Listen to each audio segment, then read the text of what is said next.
The Story of Raggles, written by Myrtle J. Nelson, August 1981. Parley P. Jones told this story to his children and grandchildren many, many times. Read by Ryan Griffin.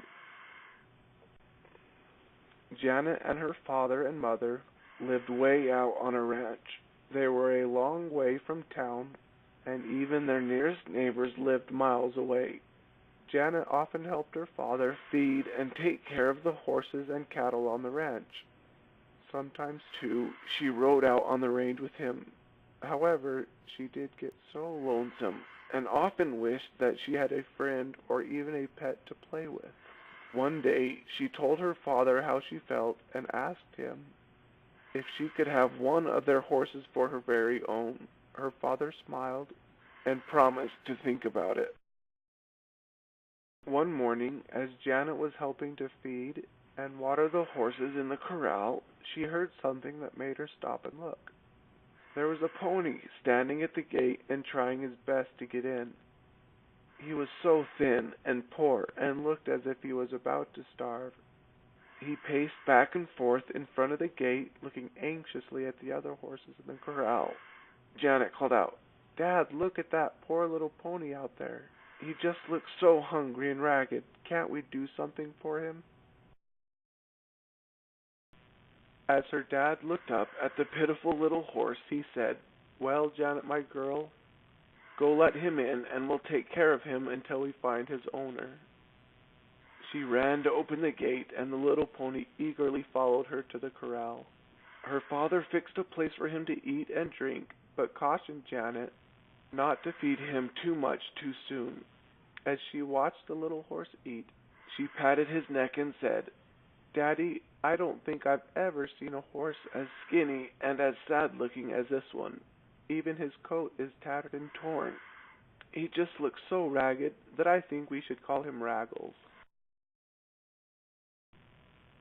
Her dad smiled and agreed that that would be a good name for the pony, but warned Janet and said, "Now remember what I told you. We don't know who this horse belongs to, but we must try and find his owner."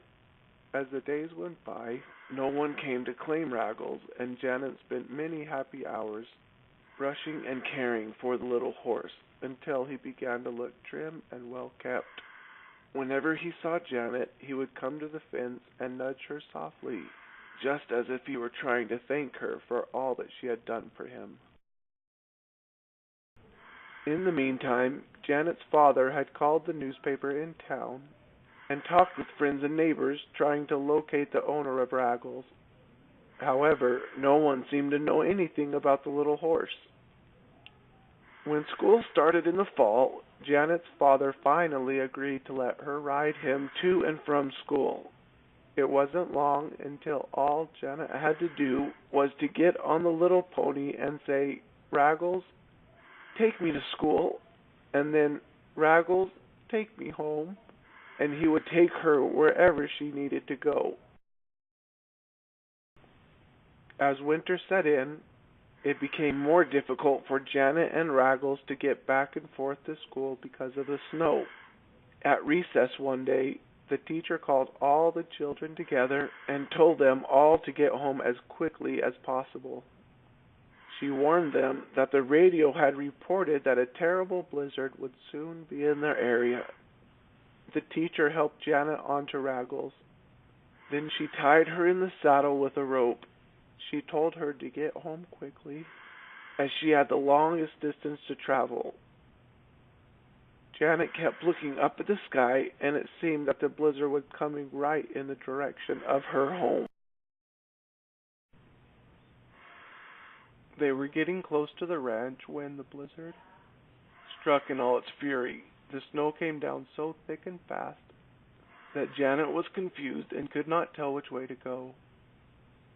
But Raggles stopped, as if trying to find his way too.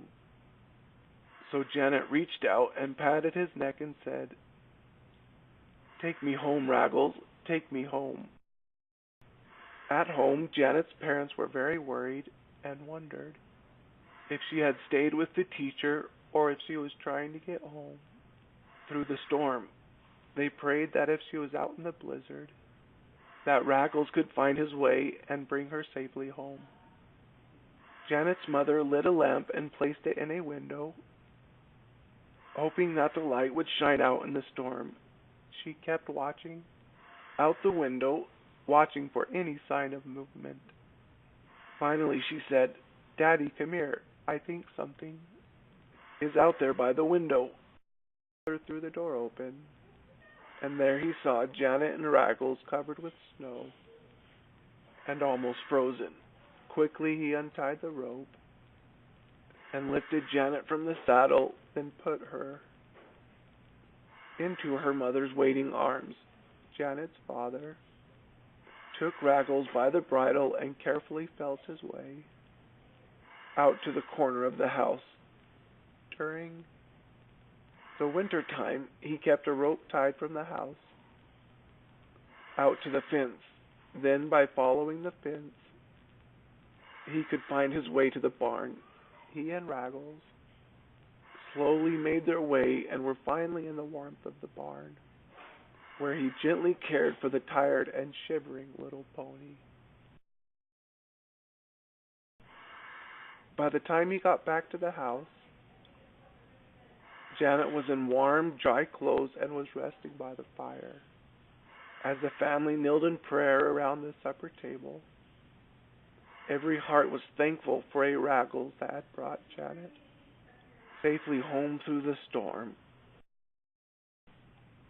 I sure hope that you have enjoyed the book as much as I have.